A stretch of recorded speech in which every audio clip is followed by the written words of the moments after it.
What is it that prevents people from doing the things they already want to do in life?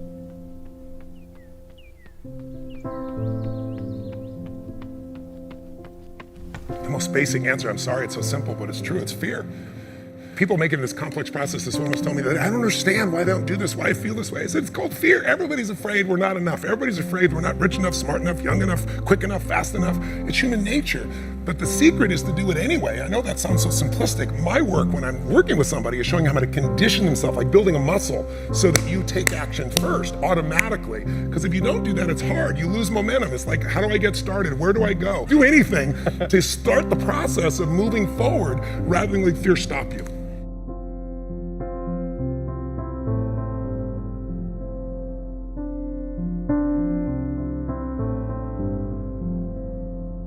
All of you have targets, things that you're after.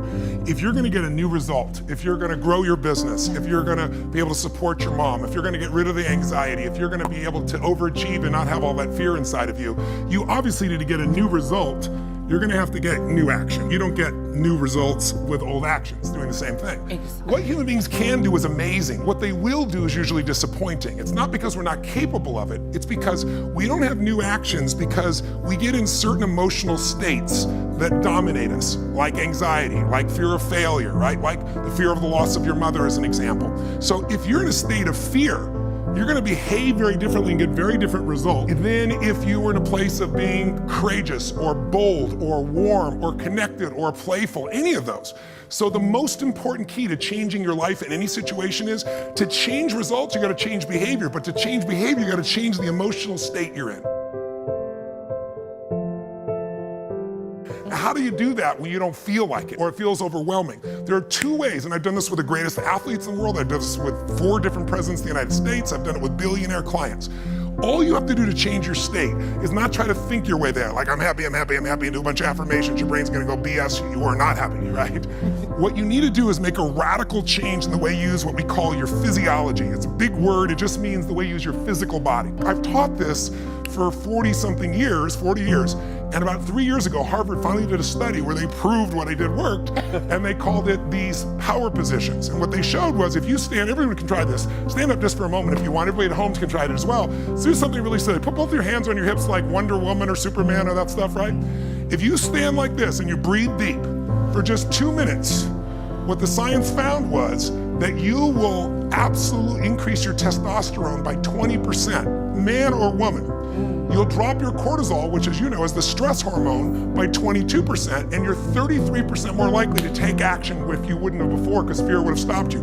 Now, I don't have people just stand like this. I have people move, use their voice, make radical changes in their body. You'll feel it after 2 minutes. Or somebody who's puts their arms back like this and their feet up, that'll produce the same state.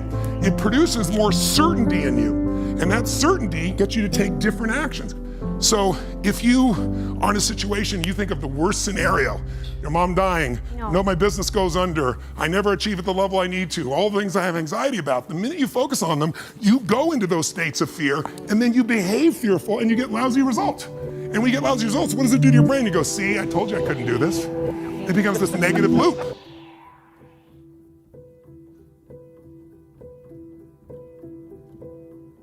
So how do we break out of it? We change our focus by asking better questions. Answer this question in your mind. What is it in your life that you're proud of? If there's something you could feel really proud of right now by focusing on it, your children, yourself, something you accomplished, you did, how many can think of something you could feel proud of? And I don't mean fake pride, ego pride, like where you're making things up. I mean, well, you really did something you're proud of. Good. Right now, close your eyes and focus on how it feels when you're really proud. Focus on that moment you're proud of. How do you breathe when you feel really proud? And if you're a little kid, what happens to your face when you're really proud? You don't hide it, right? There's that big smile on your face. Think of something that you could be really grateful for or excited, pick either one. Something you could be grateful for, a person, a moment, or something if you wanted to that you could be excited about. Let's use excited for a moment. How many could think of something in your life that if you focused on it, you could feel excited? All right, close your eyes. And just for a moment, all we're doing is changing your focus. Focus on what could excite you. Feel like it's really happening. Your mom's healing, you break through in the business, you're achieving the level you want. Anxiety is rid from my life. I'm on charge, I'm on top of it. How do you breathe when you feel really excited. Yeah. So if we change the state you're in, just by changing our focus or the way we use our bodies, it's got to be a radical change, right? Here's my question for all of you. If you focus on what you want, life has probabilities, there's no guarantees, but you increase them when you change your state. And that's really what this is all about. Learning to change your body and learning to change your focus.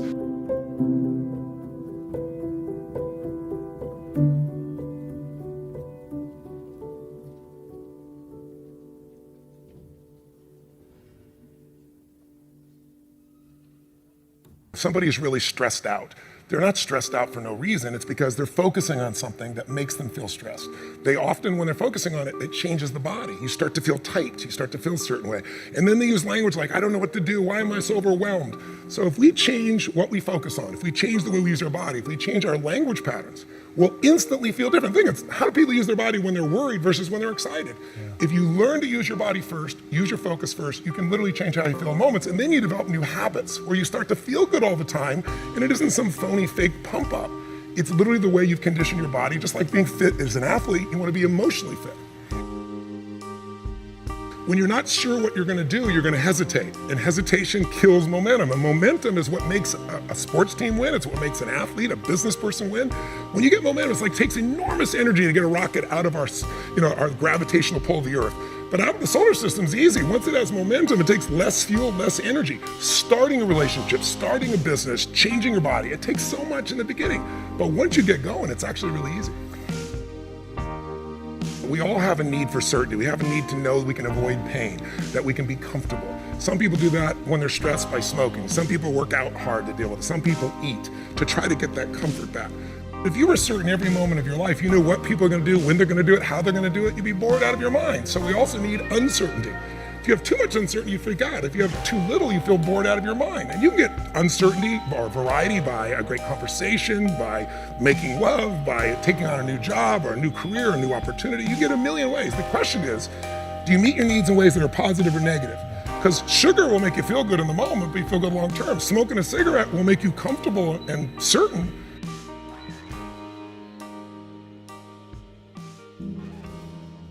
You see this in great actors or great entertainers. They'll come to me, and in the beginning, they work so hard to be significant, to be unique, to be special, to be important.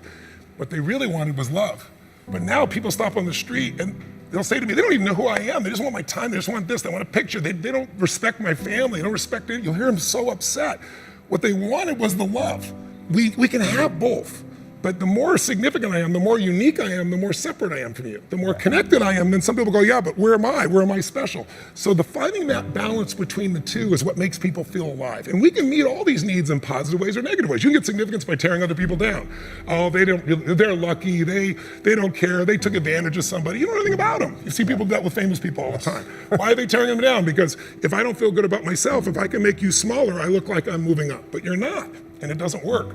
But if you do things where you significantly love someone, if you care for someone, you're the most significant person in life. If you try to prove you're significant, then you have kind of the Trump effect. Even people that like him will say, sometimes he can push people aside because he's telling everybody how special he is. That gets in the way of relationship. If we're going to connect, we got to not make ourselves significant. We got to find out what's significant in the other person and honor it. First four needs are the needs of the personality. We all find a way to be certain, even if we have to lie to ourselves or just work hard. We all find variety. We all find significance, even if it's tearing other people down. We all find at least connection, if not love. But the spiritual needs are to grow. When people say, what does it take to be happy? I say one word, progress. If you're not there yet, but you are starting to make some progress in your body, or progress on your relationship, or progress on your career, your finances, you're gonna feel good. And when you achieve it, how long do you feel good for? Not very long, because when you achieve it, you stop growing, you kind of celebrate, nothing wrong with that. But how long after you get that thing you wanted are you happy? A week, a month, a year, almost never a year. It's a short time, and the reason is we're not supposed to just sit there at the table of success and celebrate for years. We need to grow to feel alive, and everything in the universe grows or it dies. But when we grow, we have something to give. And when we give, people often say human beings are selfish. I've been selfish, I'm sure you've been at times, but that's not my core and it's not anybody's, and I'll prove it to you. When you're having, all of you at home and all of you here, when you have something great in your life that happens, you learn something, you experience something beautiful, what's the first thing you want to do? Tell people. Share somebody you love. Why? Because when you share with it, it expands. See, pleasure is something coming in from the outside. Happiness is something inside you that you share. And happiness is what people really want. Pleasure, you can get pleasure from alcohol or anything, but some people, it's all about me. When you're taking what's inside yourself because you've grown and you're giving to someone you love, your children, a friend, a girlfriend, boyfriend, a coworker, anybody, there's an aliveness you can't feel by yourself. There's only so much pleasure you can feel. Happiness and joy comes when that expansion is shared.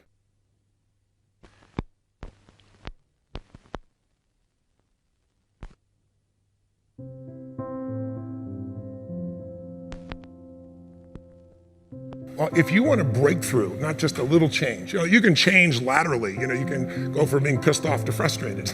Right. Doesn't help you much, right? But if you really want to change, most people are trying to change. Say you want to lose weight, they want to make money. They go, how do I do it? They look for the strategy. But I'd like you to think of 3 S's. Strategy is where most people go first. Like, how do I do it? But how hard is it really truly to be fit and have energy? It's not that complex. It's not like reserved for the 1% or expensive to learn. You have to interrupt, you have to hide from the answers to those things. The real problem is the second S, story. They have a story that says, it's a set of beliefs they tell themselves over and again. I've tried everything. Or if they're single, all the good ones are gone. Whatever the story is. And if you tell yourself a story over and over again, so we convince ourselves. You always come up with a lousy story when you're in a lousy state. And so the number one thing I show people to do is how to change their emotional state. When you're feeling tired or frustrated, when you learn how to change your body so that you really feel excited and isn't fake, when you learn how to change your biochemistry, which is what I teach people to do, when you're upset with someone, do you ever notice how you can now remember everything that they've ever done that ever upset you, right? Yes. But when you're in love, what's wrong with life? What's wrong with anything? When you're in love, we have no money. Who cares? We're in love, right? So your emotional state controls the story you have about your life, and then your story determines whether you find a strategy, or even if you know the strategy, whether you really do it or not. When people say I tried, what they're really telling me is I have a story that says I should try this, but it's really not gonna work. So I give it a half-reared attempt and it didn't work, and now I can tell people I tried. What you really gotta do is learn to change your emotion, your state, change your story, and then you can find the strategy, or you can make the strategy to work. I constantly believe you gotta feed your mind and challenge your body, because the mind-body works together. What stops people, as we said, is fear. Well, fear is physical. You feel it in your throat, your gut. But if you do something really physically strong on a regular basis, you develop a new emotional habit. And that emotional habit will get you to follow through and do things differently that people won't do. It's really not that complex. There are a few habits in your life that truly could change your whole life. I start every single day with this process called priming, training my brain to be in a peak state. So what I do every day is I prime myself for what I want rather than letting the environment control me. We've all had times when you snapped at somebody and you felt bad because it wasn't them, it was the state you're in, right? Well, there's no excuse for that. If you prime yourself, you set yourself up. But the way I did it is I do this process. It's 10 minutes, I put some music on, I do this massive change in my breathing so it radically changes the way I feel. And then I do this 3-step process. First, I do 3 minutes of gratitude where I think of 3 things I'm really grateful for, and I don't think of it over there, I feel it. And the reason is, when you're grateful, you can't be worried. You can't be fearful. When you're grateful, you can't be angry. And anger and fear are what screw people up most in their relationships, in their life, in their business. So I wire myself. I was saying to you that most people want to be happy, but their habit is to be worried or pissed off or frustrated or stressed. And so they've got a highway to stress and they got a dirt road to happiness. So I wire myself. I've got a highway to gratitude, which changes all your emotions. And then I do a 3-minute process of kind of a prayer for my family and friends. And then I do a 3-minute process of the top 3 things I want to accomplish. I see it as done and I feel it. I'm done in 10 minutes. So sometimes I go 20, but my deal is 10, so there's no excuse not to do it.